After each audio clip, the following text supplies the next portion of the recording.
Everyone, welcome to civil वाला daily current affairs. आज है 14 सितंबर और शुरू करते हैं आज का डिस्कशन। सबसे पहले रिवीजन क्वेश्चन है, उसका आंसर देखेंगे। टोटो एक साइनो तिब्बती भाषा जो जनजातीय टोटो लोगों द्वारा बोली जाती है, किस लिपि में लिखी जाती है? Toto a Sino Tibetan language spoken by tribal Toto people is written in which script. ये कल का क्वेश्चन था, इसका जो आंसर है वो है हमारा बांग्ला। तो बांग्ला इसकी जो है लिपि है। टोटो शब्द संग्रह शब्दकोश को विलुप्ति से बचाने के लिए टोटो एक साइनो तिब्बत लैंग्वेज है और भाषा है जो पश्चिम बंगाल के भूटान से सटे हिस्सों में रहने वाले केवल 1600 लोगों द्वारा बोली जाती है। हालांकि धनीराम टोटो ने हाल ही में 2015 में एक लिपि विकसित की थी, लेकिन अधिकांश लोग या तो बांग्ला लिपि में लिखते हैं या बांग्ला भाषा में बोलते हैं। ठीक है, तो याद रखिएगा इसको। नेक्स्ट हमारा क्वेश्चन था, वैली क्वीन हेरिटेज ट्रेन किस राज्य की पहली विरासत ट्रेन है? तो valley queen heritage train is the first heritage train of which state? तो सही जो आंसर था वो हमारा राजस्थान था, तो इसे याद रखिएगा। राजस्थान की पहली विरासत वैली क्वीन हेरिटेज ट्रेन का उद्घाटन नरेंद्र मोदी ने किया है और यह विरासत ट्रेन भाप इंजन के डिज़ाइन की नकल करके एक पुरानी यादगार अनुभव प्रदान करती है जो 150 वर्षों में चलन में है। Valley queen heritage train Bharat की छठी ऐसी ट्रेन है। नेक्स्ट हमारा क्वेश्चन है जो देखते हैं।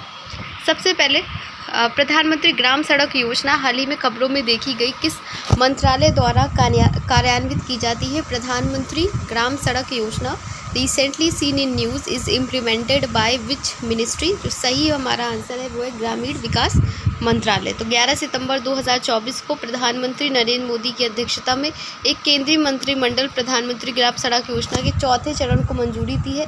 इसे ग्रामीण विकास मंत्रालय द्वारा कार्यान्वित किया जाता है। 25 दिसंबर 2000 को ग्रामीण क्षेत्र को हर मौसम में चलने वाली सड़कों से जोड़ने और गरीबी कम करने के उद्देश्य से इसको शुरू किया गया था। आपसे ये पूछ सकते हैं कि कब का है, डेट पूछ सकते हैं। तो 25 दिसंबर 2000 में है और PMGSY 5 साल में 2024 से लेकर के 2029 तक चलेगा, जिसकी कुल लागत है 70,125 करोड़ रुपए, जिसे केंद्र और राज्य सरकारें साझा करेंगी। तो आप ये याद रखिएगा कि जो देखी गई है किस मंत्रालय द्वारा क्रियान्वित की गई है प्रधानमंत्री ग्राम सड़क योजना, ये ग्रामीण विकास मंत्रालय की है। नेक्स्ट हमारा क्वेश्चन है, हाल ही में खबरों ये जो प्रजाति का नाम है ये खबरों में देखी गई है वो किससे रिलेटेड है? ठीक है, तो ये जो सांप की प्रजाति है इसका प्रोनाउंसिएशन में भी सही ना हो इसलिए मैं बोल नहीं रही हूँ, आप पढ़ लीजिएगा। जिसकी विशेषता है लंबी नाक। इस सांप को लॉन्ग स्नाउटेड वाइन स्नेक कहा जाता है। इसे बिहार और मेघालय में पाया जाता है। इसका शरीर पतला और लंबा होता है। तो इस तरीके के जो क्वेश्चंस होते हैं स्पीशीज़ इन न्यूज़ वगैरह वो UPSC में ज़्यादा पूछी जाती है, तो आप इसे याद रख सकते हैं और या तो छोड़ भी सकते हैं। तो ये है। नेक्स्ट हमारा क्वेश्चन, हाल ही में ओमान ने ईस्टर्न ब्रिज 7 और अल निज़ा 5 अभ्यास किस देश के साथ आयोजित किए हैं?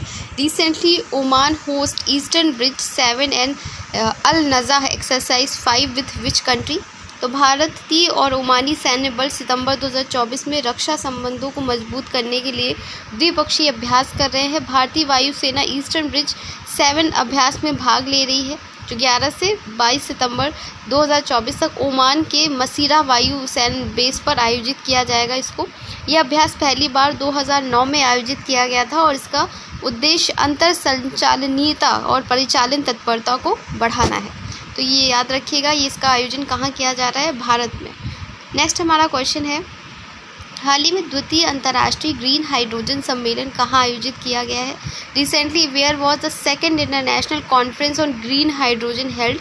तो ये कहाँ आयोजित किया गया है? ये नई दिल्ली में इसे आयोजित किया गया है। प्रधानमंत्री नरेंद्र मोदी ने 11 सितंबर 2004 को द्वितीय अंतर्राष्ट्रीय ग्रीन हाइड्रोजन सम्मेलन का वर्चुअल उद्घाटन किया है। यह सम्मेलन 11 से 13 सितंबर 2024 तक नई दिल्ली में के भारत मंडपम में आयोजित हुआ है। इसका उद्देश्य भारत को ग्रीन हाइड्रोजन इकोसिस्टम में वैश्विक नेता के रूप में स्थापित करना है। नेक्स्ट हमारा क्वेश्चन है, अंतर्राष्ट्रीय बिग कैट अलायंस IBCA हाल ही में खबरों में देखा गया, इसे किस वर्ष शुरू किया गया था? International big cat alliance IBCA recently seen in news was launched in which year? Gujarat में एशियाई शेरों के बीच प्राकृतिक भौगोलिक अलगाव हो रहा है, इसलिए स्थानांतरण की आवश्यकता नहीं है, ऐसा अंतर्राष्ट्रीय बिग कैट अलायंस निदेशक ने कहा है। IBCA की शुरुआत जो है वो हुई थी 9 अप्रैल 2023 को, तो लास्ट ईयर ही इसकी शुरुआत हुई थी, प्रधानमंत्री द्वारा की गई थी, जो प्रोजेक्ट टाइगर की 50वीं वर्षगांठ थी। इसका उद्देश्य विश्व स्तर पर 7 बड़ी जो बिल्ली की प्रजातियाँ ये पूछी जा सकती है कि बिग कैट्स में कौन कौन आता है, तो बाघ है, आपका शेर है, तेंदुआ है, हिम तेंदुआ है, चीता, जगुआर और प्यूमा, ये आते हैं। 7 बड़े बिल्ली प्रजाति है ये। अलायंस 97 रेंज देशों को कवर करता है और ज्ञान साझा करने, क्षमता निर्माण करने से रिलेटेड है। तो आप इसे याद रखिएगा कि इसमें टाइगर है, लियोपार्ड है, स्नो लेपर्ड है, चीता है, जगुआर है, प्यूमा है। ठीक है, नेक्स्ट हमारा क्वेश्चन है, हाल ही में द्वितीय एशिया प्रशांत मंत्री स्तरीय सम्मेलन नागरिक उड्डयन कहाँ आयोजित किया गया था? Recently where was the second Asia Pacific ministerial conference on civil aviation held? तो ये नई दिल्ली में किया गया है। तो द्वितीय एशिया प्रशांत मंत्री स्तरीय सम्मेलन नागरिक उड्डयन का आयोजन भारतीय मंडपम नई दिल्ली में किया गया है। इसका सह आयोजन अंतर्राष्ट्रीय नागरिक उड्डयन संगठन और भारत सरकार के नागरिक उड्डयन मंत्रालय द्वारा किया गया है।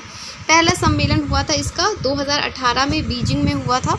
भारत ने 2020 में द्वितीय सम्मेलन की मेज़बानी करने की पेशकश की थी, लेकिन कोविड-19 के कारण इसको हटा दिया गया था। और ये सम्मेलन ऐसे समय में हुआ है जब भारत का उड्डयन उद्योग बदलाव के दौर से गुजर रहा है। तो आपको बस ये याद रखना है, मेन पॉइंट ये है इसमें कि जो हाल ही में द्वितीय एशिया प्रशांत मंत्री स्तरीय सम्मेलन नागरिक उड्डयन ये कहाँ पे हुआ है? ये हुआ है दिल्ली में। नेक्स्ट हमारा क्वेश्चन है, हाल ही में शोधकर्ताओं के एक समूह ने किस राज्य में मिरिस्टिका दलदली वन की खोज की है? Recently group researcher discovered Myristica swamp forest in which state? तो सही आंसर है महाराष्ट्र। तो इस तरीके के क्वेश्चन पूछे जाते हैं चाहे कोई भी एग्जाम हो आपका। शोधकर्ताओं ने हाल ही में महाराष्ट्र के कुंभराल में मिरिस्टिका दलदली वन की खोज की है, जिसे स्थानीय समुदाय द्वारा संरक्षित किया जा रहा है। मिरिस्टिका दलदली वन मीठे पानी के आवास है, जहां मिरिस्टिका परिवार की सदाबहार पेड़ पाए जाते हैं, एवरग्रीन फॉरेस्ट पाए जाते हैं। इन दलदलों में 140 मिलियन साल पुरानी उनकी प्राचीन उत्पत्ति के कारण जीवित जीवाश्म कहा जाता है। इन जड़ों में ये जो इनकी जड़ें जो होती हैं वो पानी से भरी मिट्टी से बाहर निकलती है, जो पूरे साल पानी में डूबी रहती है। ये दलदल मुख्य रूप से कहाँ पाए जाते हैं? हमारे वेस्टर्न घाट्स में पाए जाते हैं, लेकिन अंडमान निकोबार द्वीप समूह और मेघालय में भी मौजूद है। तो जब क्वेश्चन उनको कुछ भी कठिन बनाना होगा तो वो केवल लिख देंगे कि केवल सिर्फ पश्चिमी घाट में पाए जाते हैं, पर ऐसा नहीं है, अंडमान निकोबार और मेघालय में भी पाए जाते हैं। ये घाटी के आकारों भारी वर्षा होती है और 3000 मिलीमीटर तक होती है। पानी की उपलब्धता पर निर्भर करते हैं। ये दलदल स्पंज की तरह पानी को बनाए रखते हैं, जब बारिश होती है उसे सोख लेते हैं और सामान्य वनों की तुलना में अधिक कार्बन संग्रहित करते हैं। ये विविध प्रजातियों का समर्थन करते हैं, जैसे केरल के अभयारण्यों में मिरिस्टिका दलदली ट्रीफॉर्म। ठीक है, तो ये याद रखिएगा, इंपॉर्टेंट क्वेश्चन है। नेक्स्ट हमारा क्वेश्चन, हाल ही में किस सरकारी प्राधिकरण ने ट्रेन दुर्घटनाओं के लिए उत्तर बंगाल में हेलमेट कैमरा प्रणाली शुरू की है? तो which government authority recently introduce a helmet camera system in north Bengal to prevent train accidents? तो ट्रेन एक्सीडेंट्स बहुत हो रहे हैं, इवन ट्रेनों को जो एक्सीडेंट हो ऐसी साजिशें भी बहुत हो रही हैं। कभी सिलेंडर रख दिया जाता है, कभी पत्थर रख दिए जाते हैं, तो ये भी बहुत बहुत गलत चीज़ है, पता नहीं क्यों लोग करते हैं। खैर, भारतीय रेलवे का है ये। भारतीय रेलवे ने सुरक्षा और सुधार और ट्रेन दुर्घटनाओं को रोकने के लिए उत्तर बंगाल में हेलमेट कैमरा प्रणाली शुरू की है। इस लाइव मॉनिटरिंग सिस्टम ने रेलवे कर्मचारियों को वास्तविक समय में यांत्रिक मुद्दों का पता लगाने के लिए सक्षम बनाया है, जिससे सुरक्षित संचालन होगा। ठीक है, और हेलमेट कैमरों ने विस्तृत छवियों और वीडियो को कैप्चर किया है, जिससे संभावित खतरों पर तेज़ी से प्रतिक्रिया दी जा सकती है।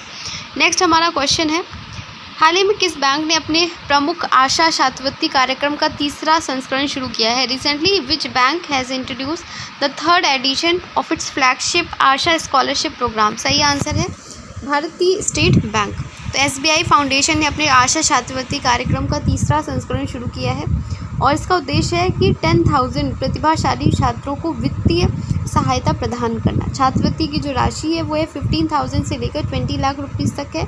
इसमें क्लास 6 से लेकर के आपके ग्रेजुएशन स्तर तक के छात्रों को उनके शैक्षिक लक्ष्यों को पूरा करने में मदद की जाएगी। नेक्स्ट हमारा क्वेश्चन है, हाल ही में समाचारों में दिखाएगा आईएनएस मालपे और आईएनएस मुल्की किस श्रेणी के जहाज हैं। इस तरह के क्वेश्चन आपसे पूछे जाते हैं specially in UP PCS. INS Malpe and INS Mulki recently seen in news belongs to which type of class. जो इसका सही आंसर है वो है माही श्रेणी। तो आईएनएस मालपे और आईएनएस मुल्की 2 एंटी सबमरीन युद्ध उथले जलयानों भारतीय नौसेना द्वारा कोचीन शिपयार्ड में लॉन्च किए गए हैं। ये इस प्रकार के स्वदेशी रूप से निर्मित चौथे और 5वें जहाज हैं। ये जहाज माही श्रेणी के हैं और नौसेना के अभय श्रेणी के में है। ठीक है, तो आपसे याद रखिएगा कि किस श्रेणी में आते हैं, माही श्रेणी में आते हैं। नेक्स्ट हमारा क्वेश्चन है, हाल ही में पीएम ई ड्राइव योजना के तहत केंद्रीय मंत्रिमंडल द्वारा कितने करोड़ रुपए का प्रावधान किया गया है। How many crore rupees have been provision by the union cabinet under the PM E drive scheme. जो सही आंसर है वो हमारा 10,900 करोड़ रुपीज़ इसके लिए आवंटित किए गए हैं, अलॉटमेंट हुआ है। केंद्रीय प्रधानमंत्री ने पीएम ई ड्राइव योजना को मंजूरी दी है, जिसके तहत अगले 2 वर्षों में 10,900 करोड़ रुपए का प्रावधान किया गया है। इसका उद्देश्य है कि इलेक्ट्रॉनिक वाहनों को अधिक सुलभ बनाना और चार्जिंग बुनियादी ढांचों को मजबूत करना। ठीक है, तो ये याद रखिएगा। आज के टेस्ट क्वेश्चन देख लेते हैं स्टैटिक वाले। निम्नलिखित में से कौन सा शब्द सुल्तान और मुगल काल में बीज, कृषि उपकरण आदि के लिए कृषकों को दिए गए ऋण के रूप को सही से परिभाषित करता है। Which among the following terms precisely defines the loans given to the cultivators of seed farm implements in the Sultanat and Mughal period. उन्हें दम्स कहते थे, दशाला बोलते थे, तकावी बोलते थे या नसक बोलते थे। इस तरीके के क्वेश्चन आपको दिखते हैं यूपी पीसेस में, हमेशा पूछे जाते हैं जो मिडीवल के क्वेश्चन होते हैं। नेक्स्ट हमारा क्वेश्चन है कि ब्रिटिश भारत के कुछ हिस्सों में स्थापित रैयतवाड़ी कृषि भूमि के कृषकों से राजस्व एकत्रित करने के लिए उपयोग की जाने वाली 2 प्रमुख प्रणालियों में से एक थी। इसे मूल रूप से किसने प्रस्तुत किया था? तो अकबर है, शेरशाह सूरी है, आपका जहांगीर है और हुमायूं। इसका क्वेश्चन आपका आंसर करना है आपको। फिर है क्वेश्चन कि अंतर्राष्ट्रीय बिग कैट एयरलाइंस हाल ही में खबरों में देखा गया है और इसे किस वर्ष शुरू किया गया था। इसका आंसर आपको कमेंट सेक्शन में करना है।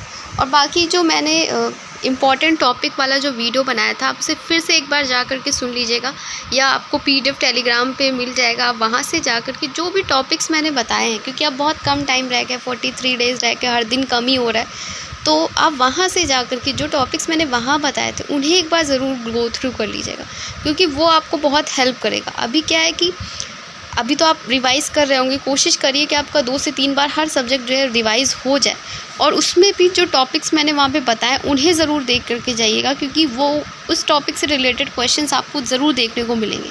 करंट ज़रूर 2 घंटे उसको दीजिए कि करंट आपका रिवाइज़ होता रहे, क्योंकि करंट 30-35 क्वेश्चन पूछे जाते हैं, एक अच्छा खासा चंक रहता है करंट अफेयर्स का। मंथली मैगजीन जो आपकी अप्रैल से लेकर के आपको 1 अगस्त तक मिल गई है, तो आप उसको ज़रूर जा कर के रिवाइज़ करते रहिए, ताकि वहाँ से अगर इस पूरे सेशन से आपसे क्वेश्चन आते हैं, मंथली मैगज़ीन से क्वेश्चन आते हैं जब, तो वो गलत ना हो आपके, है ना, क्योंकि आप मेहनत कर रहे हैं, आप भी डेली सुन रहे हैं वीडियोस, तो वो क्वेश्चन आपके गलत नहीं होने चाहिए। तो ये था आज का डिस्कशन। मिलते हैं कल एक नए डिस्कशन के साथ में। तब तक अपना ख्याल रखिए और ढेर सारी पढ़ाई करते रहिए, ताकि आप इस साइकिल से जल्दी निकल सकें। धन्यवाद।